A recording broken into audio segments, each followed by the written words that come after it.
Students, very good morning. आज हम study करेंगे किंगडम मोनेरा को आगे।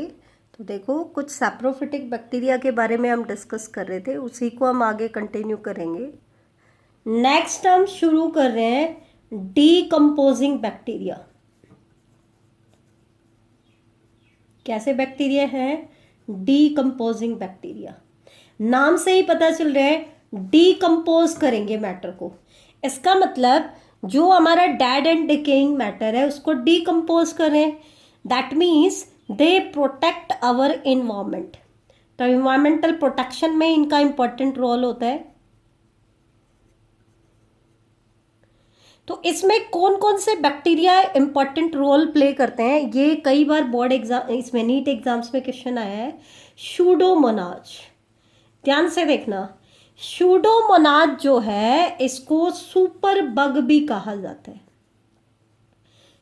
सूडोमोनाज को क्या कहा जाता है? Super bug. ये क्या करता है बेटा? दे डीकम्पोज पेट्रोलियम वेस्ट। ये चीज पूछी जाती है कि पेट्रोलियम वेस्ट को डीकम्पोज करने के लिए हम कौन सा बैक्टीरिया यूज करते हैं। ये क्वेश्चन कई बार बोर्ड नीट एग्जाम्स में आपका है। तो ये सूडोमोनाज जो बैक्टीरिया है they can decompose petroleum waste. ये पेट्रोलियम वेस्ट को क्या कर सकते हैं? डीकम्पोज कर सकते हैं।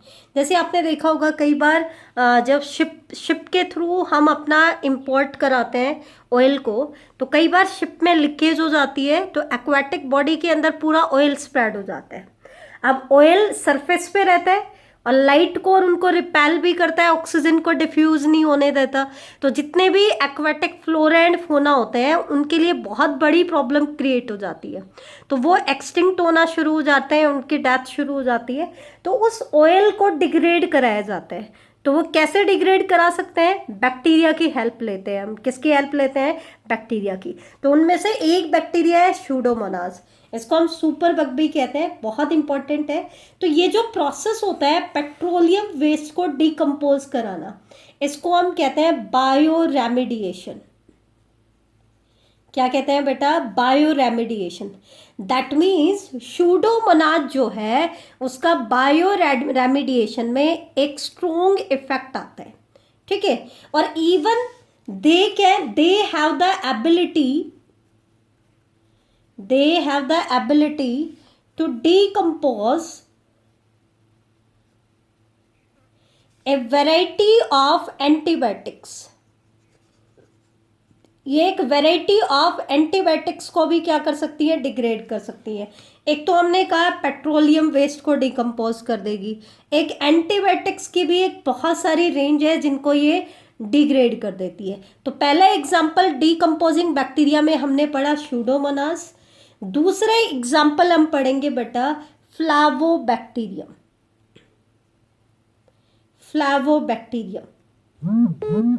तो फ्लावोबैक्टीरियम जो है इट डीकम्पोज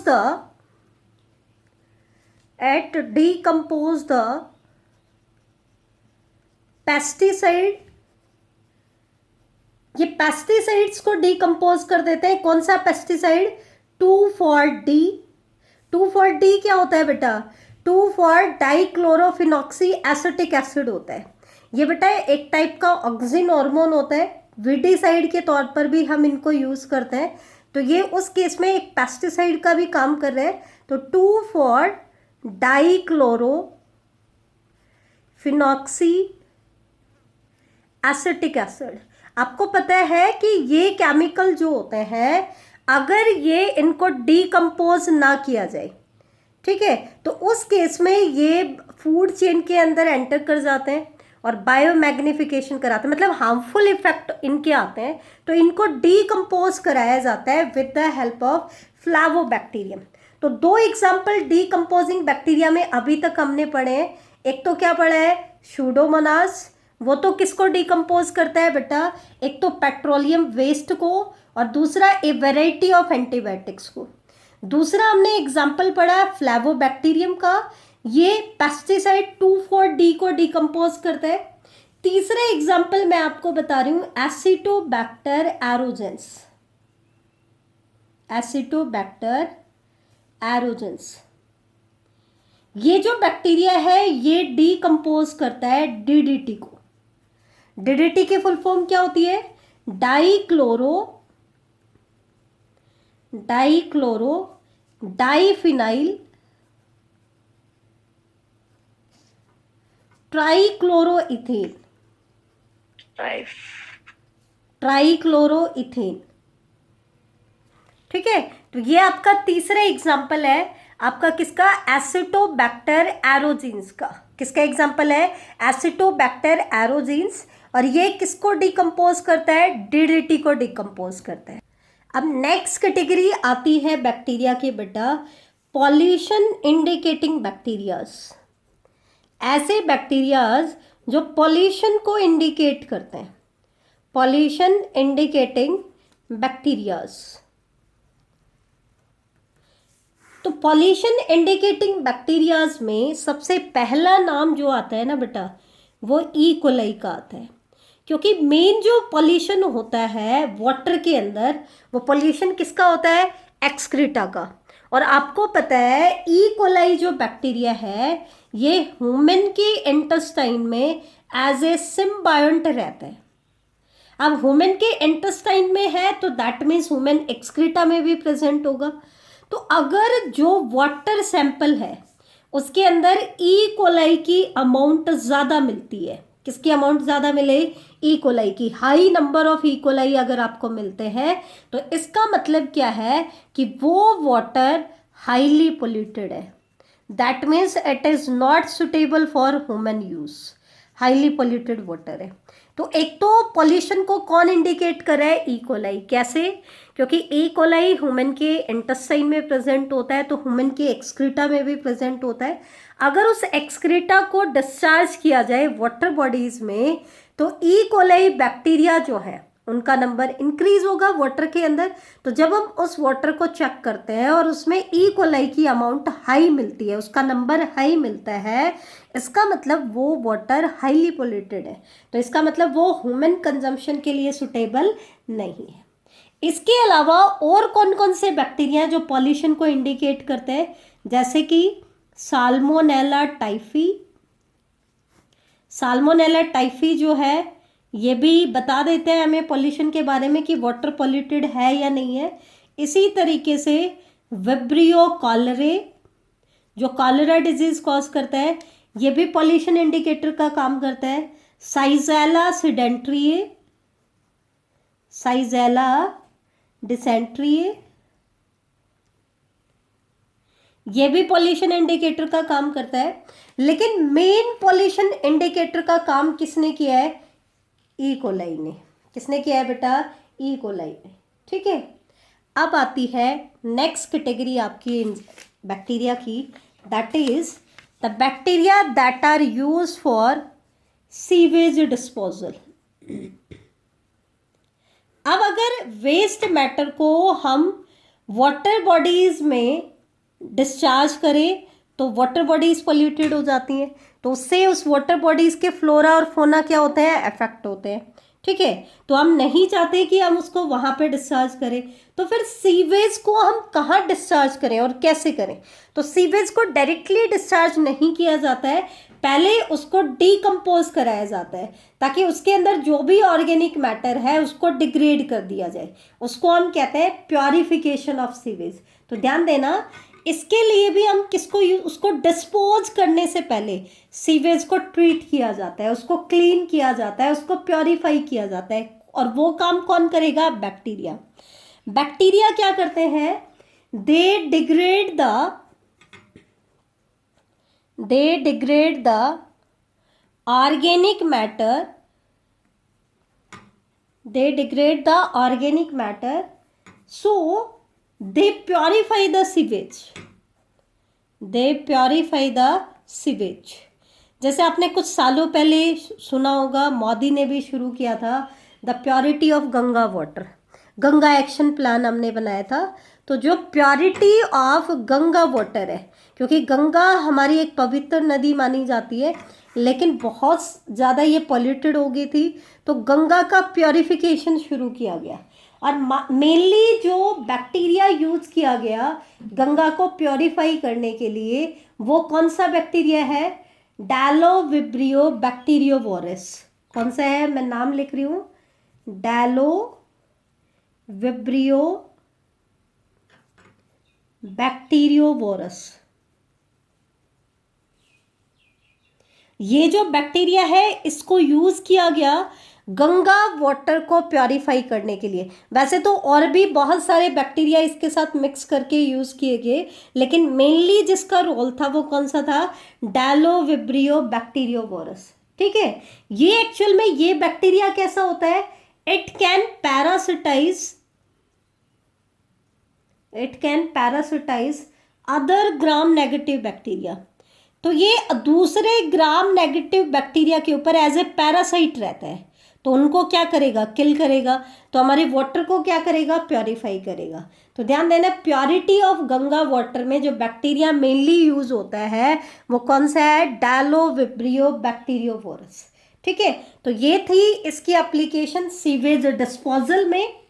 ठीक है, तो ध्यान से देखना बेटा, सीवेज डिस्पोजल में मेनली हम बैक्टीरिया को यूज करते हैं और प्योरिटी ऑफ गंगा वाटर में जो बैक्टीरिया हमने यूज किया है वो है डैलोविब्रियो बैक्टीरियोवोरस। अब नेक्स्ट टॉपिक इसमें आता है सैप्रोफिटिक बैक्टीरिया में ही प्रोडक्शन ऑफ विटामिन्स। कुछ बैक्टीरिया ऐसे होते हैं जो विटामिन की प्रोडक्शन करते हैं, जैसे हमने ई कोलाई पढ़ा, विटामिन के एंड कौन सी विटामिन थी बताओ फटाफट, बोलो भाई। विटामिन के एंड विटामिन B12। कौन सी विटामिन थी? विटामिन के एंड विटामिन B12। इसकी प्रोडक्शन तो कौन करता है? E coli. ठीक है, ई कोलाई कौन सी विटामिन बनाता है? विटामिन के एंड विटामिन B12। इसी तरीके से कुछ और बैक्टीरिया भी हमारे पास है जो अलग अलग टाइप के विटामिन की प्रोडक्शन करते हैं, जैसे कि दूसरे एग्जाम्पल है बैसिलस मैगाथीरियम। बैसिलस मैगाथीरियम ये जो बैक्टीरिया है ये भी विटामिन B12 की प्रोडक्शन करता है। तीसरा एग्जाम्पल है क्लॉस्ट्रिडियम बुटाइलिकम। क्लॉस्ट्रिडियम बुटाइलिकम ये जो बैक्टीरिया है ये विटामिन B2 की प्रोडक्शन करता है। विटामिन B2 को राइबोफ्लेविन भी कहा जाता है। ये चीज ध्यान रखना, कई बार एग्जाम में राइबोफ्लेविन की प्रोडक्शन के लिए पूछ लेते हैं। ऐसे ही प्रोपियोनी बैक्टीरियम जो है, propioni bacterium, it is useful in vitamin B12 production. ये भी विटामिन B12 की प्रोडक्शन करता है। तो विटामिन B12 में आपका क्या आ गया? ई कोलाई भी आ गया, बैसिलस मैगाथीरियम भी आ गया और प्रोपियोनी बैक्टीरियम भी आ गया। और क्लॉस्ट्रिडियम बुटाइलिकम जो है, जो हमने पीछे भी पढ़ा था रिटिंग के अंदर, ये विटामिन B2 की प्रोडक्शन करता है। किसकी प्रोडक्शन करता है? विटामिन B2 की प्रोडक्शन करता है। ठीक है, अब एक और टॉपिक ले लेती हूँ, उसके बाद फिर दोनों एक साथ याद करा दूंगी। Bacteria in genetic engineering. Bacteria का जेनेटिक इंजीनियरिंग में क्या रोल है? बैक्टीरिया इन जेनेटिक इंजीनियरिंग, तो कौन कौन से बैक्टीरिया हम यूज करते हैं? ठीक है, तो सबसे पहला बैक्टीरिया आता है आपका ई कोलाई। जब आप 12th क्लास में आ जाओगे ना बेटा, तो 12th क्लास में एक चैप्टर है बायोटेक्नोलॉजी, वहां पर हम पढ़ते हैं कि जो ह्यूमन इंसुलिन बनाया गया, क्योंकि आजकल लोगों को, काफ़ी सारे लोगों को डायबिटीज़ होने लगी, तो उसके लिए क्या चाहिए? इंसुलिन चाहिए। तो ह्यूमन इंसुलिन की प्रोडक्शन के लिए लार्ज प्रोडक्शन हमें चाहिए। अब अगर हम कोई डोनेट करे इंसुलिन, तो उसकी बॉडी में डेफिशिएंसी हो जाएगी। दैट मीन्स कोई ह्यूमन तो डोनेट कर नहीं सकता है, तो फिर इसको कैटल्स में बनाया गया, लेकिन उसके बहुत सारे साइड इफेक्ट आ गए। तो फिर लोगों के, साइंटिस्ट के दिमाग में आया कि क्योंकि हमें लार्ज प्रोडक्शन चाहिए और इफेक्ट भी नहीं चाहिए, तो हमने क्या किया, ह्यूमन के अंदर उस जीन को आइसोलेट किया जो इंसुलिन की प्रोडक्शन के लिए कोड करता है। और उस जीन को जेनेटिक इंजीनियरिंग की हेल्प से ई कोलाई में डाल दिया। अब इससे क्या फायदा हुआ कि जो वो ह्यूमन इंसुलिन बनाएगा वो बिल्कुल किसके जैसा होगा, ह्यूमन के जैसा, क्योंकि उसके लिए जीन कहाँ से लिया है, ह्यूमन से ही लिया है। और दूसरा, ई कोलाई लेने का फायदा क्या है, ये प्रोकैरियोटिक है तो लाइफ स्पेन छोटा है और बहुत कम टाइम में ये अपनी मल्टीपल्स ऑफ कॉपी बना लेता है, बहुत हजारों कॉपी बना लेता है। तो दैट मीन्स हमें शॉर्ट टाइम में ज़्यादा प्रोडक्टिविटी मिल जाती है। तो ह्यूमन इंसुलिन जो ई कोलाई में प्रोड्यूस किया गया उसको किस नाम से मार्केट में पब्लिश किया गया, होमोलिन के नाम से। इंसुलिन नहीं बोला गया उसको, क्या बोला गया, होमोलिन। होमोलिन मतलब ह्यूमन इंसुलिन, ठीक है। ये किसके अंदर प्रोड्यूस किया गया था, ई कोलाई के अंदर। एक कंपनी थी वहां पे, एली लिली कंपनी, बायोटेक की एक कंपनी थी, उसने ई कोलाई को, जेनेटिक इंजीनियर्ड ई कोलाई को ह्यूमन इंसुलिन की प्रोडक्शन के लिए यूज़ किया था। तो एक तो जेनेटिक इंजीनियरिंग में आपका बैक्टीरिया आ गया ई कोलाई, इसको हम यूज़ करते हैं। दूसरे बैक्टीरिया आता है एग्रोबैक्टीरियम, आपने टीआई प्लाज्मिड में भी पढ़ा था।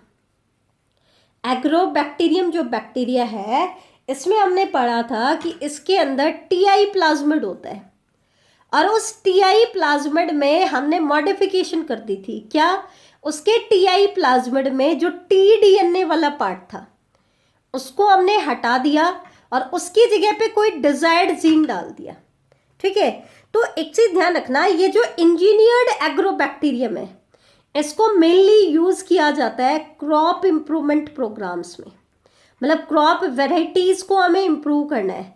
तो जैसे किसी क्रॉप में कोई कैरेक्टर हमें डालना है जो उसके अंदर नहीं है, जैसे मैं यूं कह दूं कि हमारी जो लेग्यूमिनस क्रॉप है वो लाइसिन अमीनो एसिड में रिच नहीं है, तो हम एक ऐसा जीन आइसोलेट कर लें जो लाइसिन की प्रोडक्शन कराता हो और उसको हम किस में डाल देंगे, आपकी जो पर्टिकुलर क्रॉप है उसके अंदर, लेकिन वो डालेंगे किसकी हेल्प से, एग्रोबैक्टीरियम की हेल्प से। कैसे, इसके टी डीएनए की जगह पे वो जीन डाल दो जो लाइसिन की प्रोडक्शन के लिए कोड करता है। फिर बैक्टीरिया को अलाउ कर दो कि वो प्लांट को इन्फेक्ट करे, तो वो क्या करेगा, इस पोर्शन को होस्ट में ट्रांसफर कर देगा। क्या कर देगा, इस पोर्शन को होस्ट में क्या कर देगा बेटा, ट्रांसफर कर देगा, ठीक है। तो ये जो प्रोसेस होता है ये कहलाता है जेनेटिक इंजीनियरिंग, ठीक है। तो एग्रोबैक्टीरियम को यूज किया जाता है क्रॉप वेराइटीज को इंप्रूव करने के लिए, ठीक है। एक और, ये तो था इसके बारे में जेनेटिक इंजीनियरिंग में, एक और बैक्टीरिया है जो हम मेडिसिनल पर्पज के लिए यूज करते हैं, स्ट्रेप्टोकाइनेज। ये सारे आपके 12th में आते हैं तीनों एग्जाम्पल, लेकिन यहाँ +1 का भी पार्ट है। तो it is used as a clot buster for removing clots,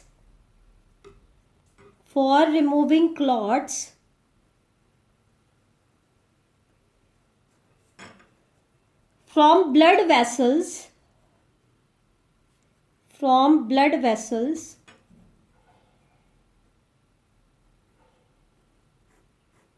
ठीक है। ये जो आपका ये जो पर्टिकुलर केमिकल है जिसको हम क्लॉट बस्टर के तौर पर यूज कर रहे हैं ब्लड वेसल्स में से क्लॉट्स को रिमूव करने के लिए, ये हमें कौन से बैक्टीरिया से मिलता है, स्ट्रेप्टोकोकस बैक्टीरिया से। बेटा ध्यान देना, किससे मिलता है, स्ट्रेप्टोकोकस बैक्टीरिया से हमें स्ट्रेप्टोकाइनेज ऑब्टेन्ड होता है। और ये किस लिए यूज किया जाता है, किसी भी ब्लड वेसल में अगर क्लॉटिंग हो जाती है, जैसे कॉमन लैंग्वेज में हम कहते हैं ना ब्लड के थक्के जम जाते हैं, तो उन क्लॉट को हमें डिसॉल्व करना है, क्योंकि वेसल्स तो बहुत नैरो होती है, अगर क्लॉट बन गया तो वो ब्लड की सर्कुलेशन में प्रॉब्लम क्रिएट करेंगी, तो उन क्लॉट को हमें रिमूव करना है। तो वो रिमूव कैसे करेंगे, उसके लिए डॉक्टर स्ट्रेप्टोकाइनेज के इंजेक्शन लगाते हैं, ये क्लॉट बस्टर का काम करते हैं, उन क्लॉट को क्या करेंगे बेटा, रिमूव करेंगे, ठीक है। तो ये आपका तीसरा एग्जाम्पल आ जाता है। एक बार मैं रिपीट कर देती हूँ, यहाँ पर जो हमने पढ़ा फिर मैं आपको याद करा दूंगी। एक तो हमने पढ़ा प्रोडक्शन ऑफ विटामिन, तो इसमें ई कोलाई हमें बहुत अच्छे से याद हो गया है कि वो विटामिन के और विटामिन B12 की प्रोडक्शन कराते हैं। B12 वाले दो और बैक्टीरिया हैं, बैसिलस मेगाथीरियम और प्रोपियोनी बैक्टीरियम। विटामिन B2 हमें मिलता है क्लॉस्ट्रिडियम ब्यूटाइलिकम से, ठीक है। अब आते हैं बैक्टीरिया इन जेनेटिक इंजीनियरिंग, ये आपको वैसे भी अच्छे से याद हो जाने चाहिए, एक तो है ई कोलाई, ये तो ह्यूमन इंसुलिन की प्रोडक्शन के लिए यूज करते हैं। दूसरा है एग्रोबैक्टीरियम, ये क्रॉप इंप्रूवमेंट प्रोग्राम में यूज करते हैं बेटा। एग्रोबैक्टीरियम को एज ए वेक्टर यूज किया जाता है क्रॉप इंप्रूवमेंट प्रोग्राम में, एज ए कैरियर यूज किया जाता है, तो ध्यान देना। तीसरा एग्जाम्पल है स्ट्रेप्टोकोकस का। स्ट्रेप्टोकोकस को यूज किया जाता है स्ट्रेप्टोकाइनेज की प्रोडक्शन के लिए, क्योंकि स्ट्रेप्टोकाइनेज ब्लड वेसल्स में से क्लॉट को रिमूव कर देता है। ठीक है, तो ये था आज का हमारा टॉपिक। ठीक है।